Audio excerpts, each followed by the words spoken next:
Mesdames et messieurs, bonsoir et bienvenue à ce journal de 19h à la une de l'actualité de ce mardi soir. Indemnisation de victimes dans la province de La Tchoko. Un nouveau guide méthodologique désormais entre les mains du Frivao, structure chargée d'indemniser les victimes. Ces documents détaillent toutes les procédures à suivre allant de l'enregistrement jusqu'à l'indemnisation. Il vient d'être élaboré au terme d'un atelier de 5 jours organisé dans la province. Le détail à suivre dans un instant. Également, à la une de votre 19h, le ministère des Affaires sociales vient de récupérer un de ses anciens bâtiments à Bukavu dans la province du Sud Kivu. Un bâtiment spolié il y a 20 ans.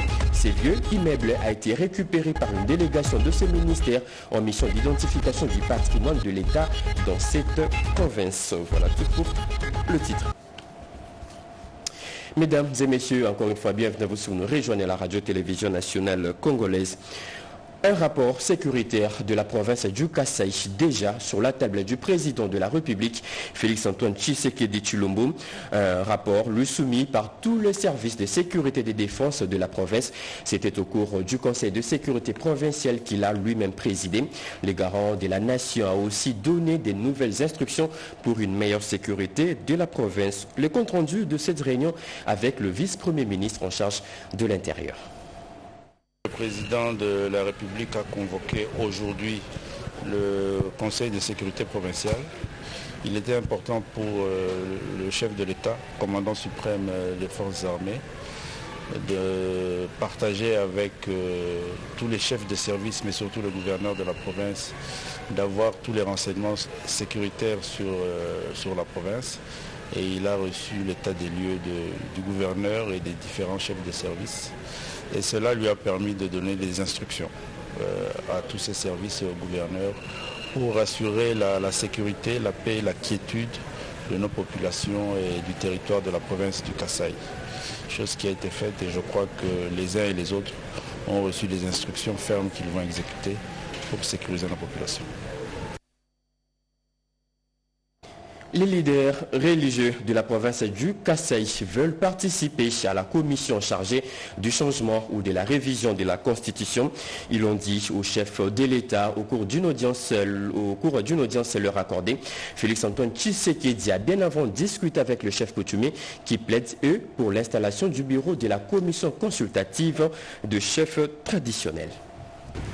Poursuivant sa mission d'itinérance à Tshikapa, dans la province du Kasaï, ce lundi 30 décembre, le chef de l'État a voulu écouter les représentants de toutes les différentes couches de la population. Le premier à être reçu, c'est donc les autorités coutumières. Ils ont présenté au président de la République, Félix Tshisekedi, les préoccupations majeures de leurs entités, notamment l'installation d'un bureau de la commission consultative. Très attentif à leurs demandes, le chef de l'État a pris l'engagement de donner une suite favorable à leurs demandes. Nous avons reçu le chef de l'État en tant que le premier chef coutumier du pays.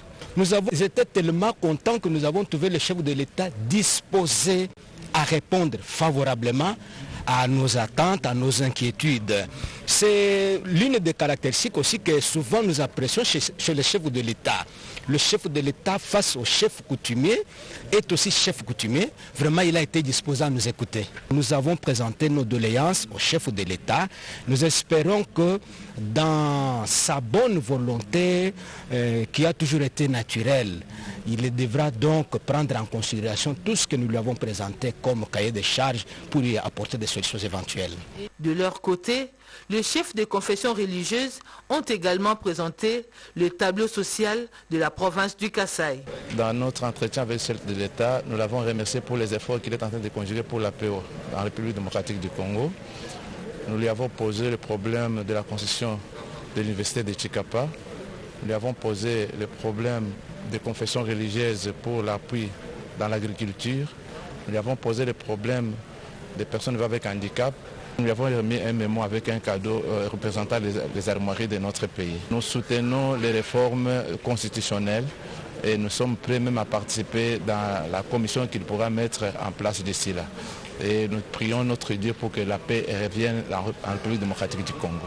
Le président de la République a dit tout mettre en œuvre afin d'apporter des réponses concrètes aux problèmes posés. Un masque choco a été remis au chef de l'État par le collectif des chefs coutumiers de 5 territoires du Kasaï.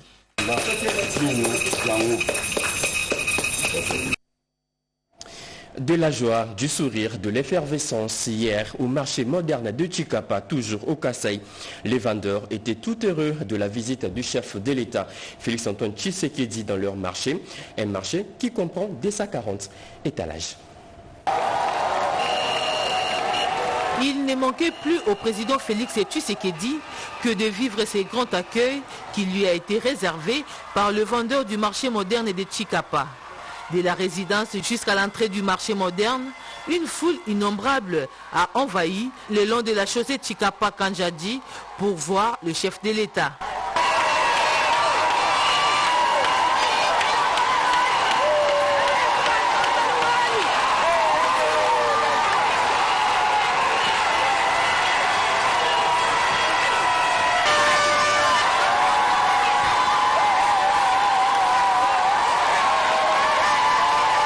Arrivé sur le lieu, le premier citoyen de la nation a visité le marché moderne inauguré depuis 2022. Le marché comprend au total 240 étalages, 12 magasins, 10 stands et 3 entrepôts, dont 2 sont de 18 mètres carrés et un autre de 10 mètres carrés. Il y a également un centre de santé privé. La seconde visite du chef de l'État dans la ville de Chikapa était sa descente sur le site de construction de la route sur le tronçon Chikapa-Kamako.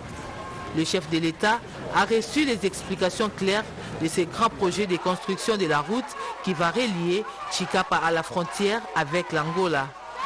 Cette route va désenclaver la province du Kasaï. C'est ici qu'a pris fin le séjour d'itinérance du chef de l'État dans le Grand Kasaï. Le chef de l'État a regagné Kinshasa tout de suite après cette dernière visite.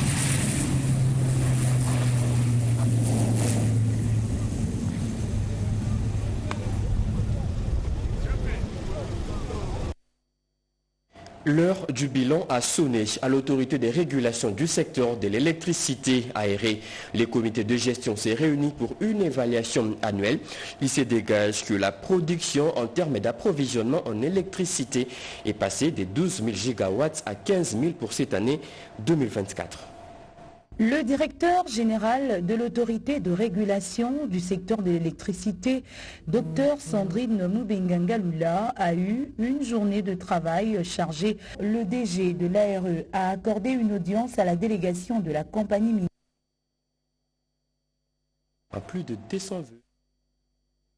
Mongafoulé se demande de Kinshasa, basée dans le Yalaba, à laquelle un statut de client éligible a été accordé.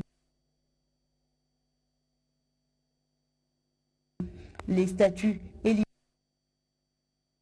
éligibles étant une qualité reconnue par l'arrêté du ministre de tutelle et la loi sur l'électricité à un grand consommateur d'énergie électrique pour une période de 3 ans. Dr Sandrine Mubenga a expliqué ses accès et le privilège qu'il accorde. Le directeur général de l'ARE en a profité pour faire le point sur le travail que son établissement a abattu depuis 2024. Selon les dernières statistiques, la production annuelle en termes d'approvisionnement en électricité en 2020 était de 12 460 gigawatts et en 2023, celle-ci est passée de 15 800 gigawatts, une augmentation de plus de 22%. Elle a accru davantage fin 2024. Au sujet toujours du suivi, l'ARE a accompagné plusieurs projets, à savoir le projet Nourou-Sassu alimentant 99 000 personnes en électricité à Bunia, chef-lieu de l'Ituri.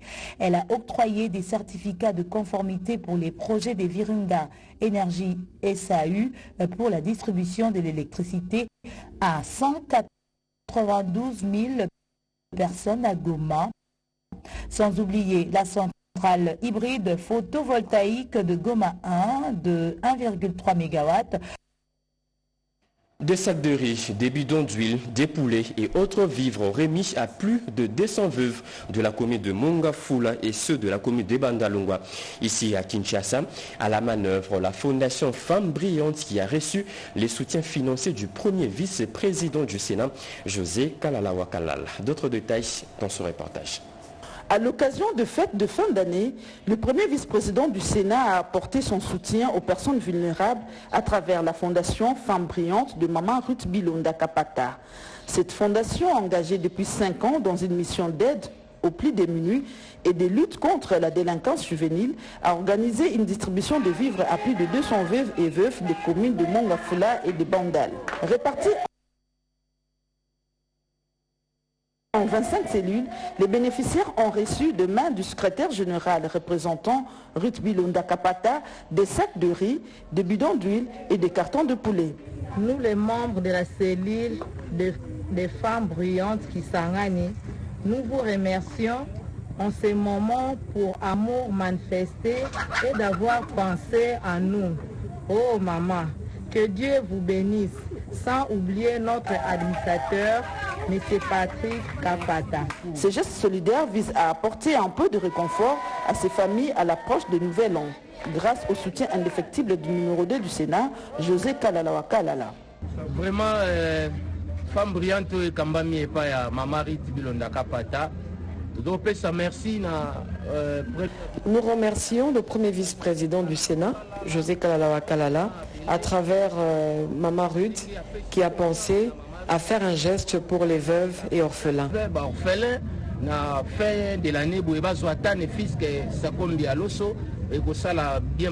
La fondation Femmes Brillantes poursuit ses actions pour réduire les inégalités et améliorer les conditions de vie des plus fragilisés. Indemnisation des victimes dans la province de la Chopo, je le dis au sommaire, un nouveau guide méthodologique désormais entre le maire du Frivao, structure chargée d'indemniser toutes ces victimes. Ces documents détaillent toutes les procédures à suivre allant de l'enregistrement jusqu'à l'indemnisation. Il vient d'être élaboré au terme d'un atelier de 5 jours organisé dans la province. À l'issue de ces travaux de 5 jours, les documents du guide méthodologique d'indemnisation des victimes a été finalisé. Franck Gefeyou a souligné l'importance de ces guides. Ce guide pour l'indemnisation des victimes reprend d'abord le cadre méthodologique, le cadre de l'élaboration. Et ce guide-là trace également la procédure à suivre, allant de l'enregistrement des demandes, identification, analyse, examen, certification et indemnisation proprement dite. Chansarboluko Laosoni, coordonnateur de cet établissement public, a déclaré que ces documents servira désormais de boussole pour le Frivao dans ses actions et s'est félicité des résultats de ses assises. Les échanges ont été riches et les conclusions prometteuses. Les recommandations ici de cet atelier constituent une boussole pour guider nos actions futures. Il nous appartient désormais de transformer ces idées en réalité tangible pour que chaque victime trouve enfin justice et reconnaissance. Didier Lomoïtekou, vice-gouverneur de province, a clôturé les travaux en félicitant et encourageant les participants pour la qualité des recommandations formulées. Il a également sollicité l'implication de tous pour la mise en application et le respect de ces documents. Des vies humaines sauvées, des habitations et maisons échappées de têtes d'érosion qui menaçaient dans la province du Kasaï central. Des gros travaux pour maîtriser toutes ces érosions se poursuivent normalement. Le premier vice-président du Sénat et quelques parlementaires étaient dans différents chantiers pour faire les constats. Cette visite, effectuée vendredi 27 décembre 2024, a permis de constater l'évolution des travaux menés par l'entreprise Safrimex sous la supervision du Bureau central de coordination BCECO. Représentant le président de la République, Félix Tshisekedi, lors de son récent passage, le professeur Tshilumbai accompagné de plusieurs députés nationaux, du directeur général de BCECO et du gouverneur du Kasaï central. Ensemble, ils ont inspecté divers chantiers importants. Ce que je vois ici, c'est extraordinaire. Ici, c'était l'enfer. Je vois des vies qui sont sauvées ici, des familles entières, de maisons qui échappent à cette catastrophe. Ce grand collecteur d'eau qui descend jusque là au bas fond. Ce que l'on voit, c'est quelque chose qu'on n'a pas imaginé de si tôt. Il y a un très sérieux travail qui se fait ici par Safrimex parce que les gens en fait réclament la voirie urbaine. Ce qu'ils pensent dans la voirie urbaine, c'est l'asphaltage des routes. À chaque étape, le professeur Chilumbaye a salué le travail des équipes sur le terrain, les encourageant à poursuivre leurs efforts pour changer le visage de Kananga. Ce projet témoigne selon lui la volonté ferme du chef de l'État de moderniser la ville et d'autres grandes agglomérations du pays. Devant la presse locale, il a souligné un autre aspect positif de ces travaux, la création de 26 000 emplois pour les jeunes. Cette visite constitue également le début de vacances parlementaires pour Chilumbaye, vacances durant lesquelles il prévoit de se rendre à Demba, à Dibaya et à Luisa pour rencontrer son électorat. La route Kananga-Dibaya territoire sera bientôt opérationnelle aux opérateurs commerciaux. Les travaux financés par la Fondation chrétienne Barnabé Mouakadi ont été lancés par le président de la FOGECA, Génie Kandé. Plus de précision avec Cédric Yenina. 30 km de route stabilisée à hauteur du village Ngadi. Ce qui était hier une promesse est aujourd'hui une réalité. Kananga, territoire des Dibaya connectés, les travaux de cantonnage manuel ont été lancés à partir de Chikaji par Génie Kandé Mukendi, responsable de l'ONG Force du génie congolais pour l'avenir, FOGECA, au grand bonheur de chefs coutumiers dont les chefs Kassassa, Jean-Prince Kamwina Sampou et Kamwandou. Dans ses propos, Génie Kandé a circonscrit les cadres de sa mission qui s'inscrit du reste dans la vision du chef de l'État, Félix-Antoine Tshisekedi, d'améliorer la connectivité des groupements aux centres urbains. Vision portée par les programmes de développement des 145 territoires. Il a en outre rappelé l'engagement de Barnabé Mouakadi à travers sa fondation qui s'est engagée en collaboration avec l'ONG Force du génie congolais pour l'avenir, d'accompagner les actions du président de la République. Barnabé Mouakadi s'engage pour faire cette route en allant de l'hôpital Tsikaji jusqu'à Dibaya territoire. Nous avons recruté les jeunes et maintenant au travail manuellement jusqu'à ce que nous allons terminer sous la vision de son Excellence Monsieur le Président de la République, chef de l'État, Félix Tshisekedi. Nous sommes aujourd'hui sur les tronçons Tsikaji jusqu'au territoire de Dibaya. Ces travaux sont financés par la Fondation chrétienne Barnabé Mouakadi et vont s'étendre sur 6 mois. Trop de taxes et des tracasseries aux frontières dérangent le petit commerçant vendeur des cacao et des cafés dans la province du Nord Kivu. Ils l'ont déploré au cours d'un atelier d'élaboration du rapport final de l'enquête sur le taxe et perception illicite dans le secteur du commerce transfrontalier. Séance de validation ce mardi 31 décembre 2024 du rapport d'enquête sur les taxes et perceptions illicites dans le secteur du commerce transfrontalier, café, cacao et énergie. Les commerçants transfrontaliers déplorent la multiplicité des taxes et la multiplicité des services aux frontières, alors qu'en vertu des textes, 4 services seulement sont appelés à œuvrer aux frontières, rappelle Sola Amissi, le deuxième vice-président de la FEC Nord Kivu. C'était pour valider, pour chercher à faire voir aux autorités taxes à payer et les taxes qui sont illicites dans l'espace, qu'il y a beaucoup de ces services qui viennent et tracassent les opérateurs économiques. Et c'est que nous ne voulons pas de tout ce qu'on a toujours constaté sur les frontières, la petite barrière et la grande barrière. De son côté, le chef de bureau à la division du commerce extérieur, Dieudonné Mouakadi Band, pense que l'État doit prendre des mesures fortes pour décourager les tracasseries et faire imposer la loi. Les petits commerçants souffrent et tout cela, tout ce qu'ils font comme dépenses,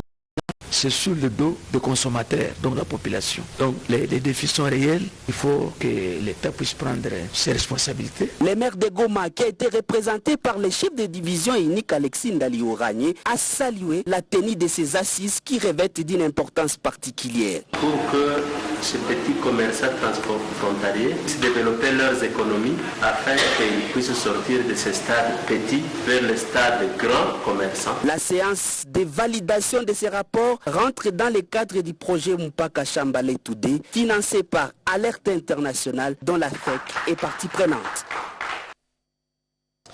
Les femmes détenues de la prison centrale d'Ebounia dans le Haut-Touélé appelées à se surpasser de leur sort. Appel lancé par le membre de la fondation Mami Mununga lors de leur descente sur place.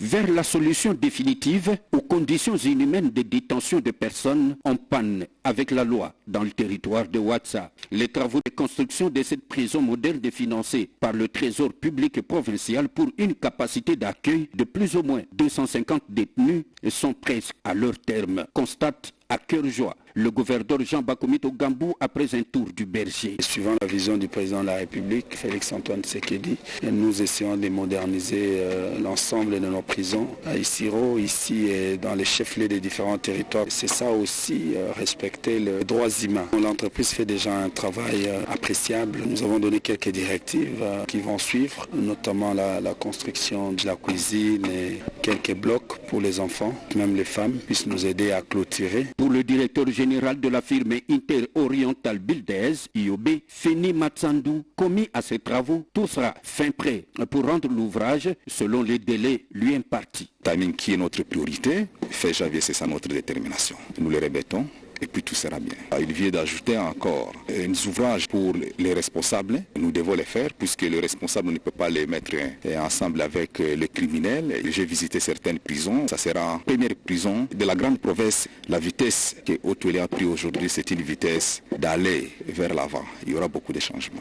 Jean Bakomito Gambou, touché par les conditions de vie des détenus d'à côté, charge son ministre des ITPR de s'occuper des équipements de la nouvelle prison pour leur délocalisation définitive. Un atelier sur le développement de la province du Haut-Katanga vient de se tenir à l'université de Lubumbashi. Parmi les intervenants, le directeur provincial de l'UNPP qui a parlé de l'employabilité des jeunes. Marie Kalonga. Contribution de l'université de Lubumbashi à la résolution des problèmes dans la province du Haut-Katanga, tel est le thème principal des assises organisées conjointement par l'Assemblée provinciale du Haut-Katanga et l'Université de Lubumbashi. Le directeur provincial de l'Institut national de préparation professionnelle, Joël Mokomba, a mis à contribution l'apport de l'INPP à ces travaux en abordant le thème lié à la problématique de l'employabilité des jeunes dans le Haut-Katanga. En vue d'éradiquer cet état de choses, l'accompagnement de l'INPP s'articule à ces différentes formations, à savoir la formation continue concerne les travailleurs, la formation qualifiante concerne les demandeurs d'emploi et à l'encadrement des élèves et étudiants tout en disponibilisant des ateliers et laboratoires des différents domaines de formation professionnelle. Le directeur provincial de l'INPP, Joël Mokomba, résume. Lorsqu'on développe les curricula de formation, il faudra associer les professionnels parce que c'est eux qui maîtrisent le métier, qui connaissent les domaines et qui contribuent à l'élaboration de programmes de formation qui soient réellement des programmes adaptés aux besoins des entreprises. L'INPP au Katanga offre de belles opportunités d'employabilité aux jeunes à travers ces différentes formations. Les Anamongo vivant à Kinshasa ont désormais un nouveau siège. La nouvelle adresse a été inaugurée cet avant-midi en présence de plusieurs notabilités.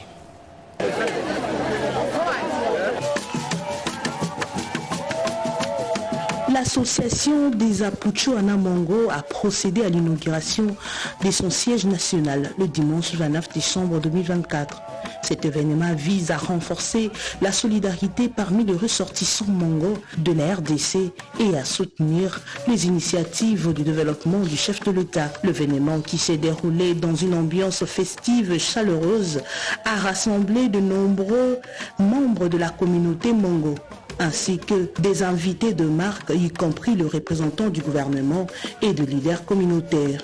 L'objectif principal de cette rencontre était de célébrer l'inauguration du nouveau siège national de l'association. Ce lieu sera non seulement un point de rencontre pour la communauté, mais aussi un centre de ressources pour les soutiens aux projets de développement dans les zones où vivent les Mongos. Lors de son discours, le président de l'association a souligné l'importance de l'unité et de la solidarité parmi les ressortissants mongos. Ces sièges est le symbole de notre engagement envers notre communauté et notre pays, a-t-il déclaré. Nous visons à collaborer avec le gouvernement pour soutenir les initiatives de développement qui amélioreront les conditions de vie dans notre région d'origine. Cette inauguration marque un tournant significatif pour les communautés Rizapucho-Anamongo, témoigne d'un engagement renouvelé envers le développement social et économique de la République démocratique du Congo. Nous faisons quelques pas en arrière pour vous parler encore de l'arrivée du chef de l'État dans la ville de Chikapa. Parmi les notabilités présentes pour accueillir le chef de l'État figure le ministre de Pêche et l'Élevage, Rodé Panda. De très bonnes impressions. Le chef de l'État était très content.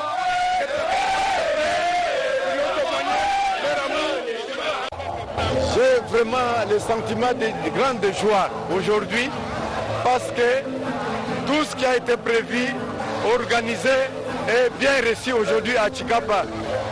Chikapa aujourd'hui est dans la joie de pouvoir accueillir notre chef de l'État. Je suis très content de l'organisation. Oui, comme vous le savez, ça c'est la base naturelle du chef. Ici, on le savait. Vous-même, vous l'avez constaté. Partout, il y a eu des pluies. Mais ici, chez nous, là où il y a le vrai Kasaï, vous avez vu que le ciel était très clair pour vous témoigner l'immense joie, pour vous témoigner la mobilisation, la joie qu'a les filles et fils de Kasaï d'accueillir le chef de l'État. La gratuité de la maternité est désormais une réalité dans la province du Kasaï oriental. Juste après le lancement de la première phase par le chef de l'État, le Fonds de promotion de la santé met toutes les énergies en place pour la réussite totale de ces vastes programmes. Regardons. Poursuivant son séjour au Kasaï oriental, dans le cadre du lancement de la gratuité de la maternité, programme du chef de l'État, Félix-Antoine Tshisekedi Tshilombo, la directrice générale adjointe du Fonds pour la promotion de la santé, professeure Claudine Chimangambouyi, a pris part à une séance de travail organisée à la division de la santé, avec toutes les parties prenantes au secteur de la santé, aussi en présence du ministre provincial de la Santé. Nous avait invités à venir dans le cadre de cette réunion à expliquer qu'est-ce qu'on entend par le programme, qu'est-ce qui est attendu de nous et qu'est-ce qui est attendu des médecins, chefs des zones, de chacun, quelle est la part à jouer pour que cela réussisse. Comprendre aussi la couverture santé universelle parce que ce sont des établissements qui entrent justement de facilitation pour la couverture santé universelle. Par la même occasion, Madame le DGA a visité les infrastructures de cliniques universitaires de Mbujimaï aux côtés de M. l'abbé, recteur Apollinaire Chibaka Chikongo, en vue de rencontrer le véritable problème. Donc je suis heureuse parce que l'abbé recteur nous a clairement dit que les médicaments sont arrivés. Donc par rapport à ça, on est en paix, mais on devait voir quels sont les besoins en termes d'équipement. Et il y a des besoins qui vont être répondus assez rapidement parce qu'il y a un lot d'équipements qui est arrivé et auxquels ils pourront bénéficier. Mais ce n'est pas tout, parce que les besoins sont beaucoup plus importants. Et donc, on va y aller au fur et à mesure. Allez, j'en reviens sur ce que je disais au sommaire. Le ministère des Affaires sociales vient de récupérer un de ses immeubles à Bukavu, dans la province du Sud Kivu, un bâtiment spolié il y a 20 ans. Ces vieux immeubles ont été récupérés par une délégation de ce ministère en mission d'identification du patrimoine de l'État dans la province. Edith Chela nous en dit un peu plus. Partout où il y a des fonds appartenant au ministère des Affaires sociales, l'Action humanitaire et Solidarité nationale, la ministre en charge du secteur, Nathalie Aziza Mounana, s'est engagée à les récupérer. À Bukavu, la délégation du ministère des Affaires sociales, l'Action humanitaire et Solidarité nationale n'a perdu aucune minute en liant l'acte à la parole. Le premier bâtiment des affaires sociales a été récupéré vendredi 27 décembre 2024 dans la ville de Bukavu, sur l'avenue Mobutu, dans la commune d'Ibanda. Moi aussi, je remercie très sincèrement Son Excellence Madame Aziza Mounana qui nous a envoyés ici. Et aujourd'hui, le fruit de cette mission est là. C'est une dame de fer. Elle a dit, elle a réalisé. La ministre des Affaires sociales, Nathalie Aziza Mounana, en collaboration avec les autorités locales, vont procéder à la remise provisoire de ce bâtiment spolié il y a près de 20 ans par des tiers à la division des affaires sociales et actions humanitaires. C'est fini pour ce journal de 19h. Mesdames et messieurs, merci de nous avoir suivis. Ce journal a été réalisé par Dieu merci Kanza Gédéon Koula. Merci de nous avoir suivis. L'actualité continue sur nos antennes. Retrouvez dans moins de 30 minutes, donc à 20h, Sandra Nyangi Tabou. Au revoir.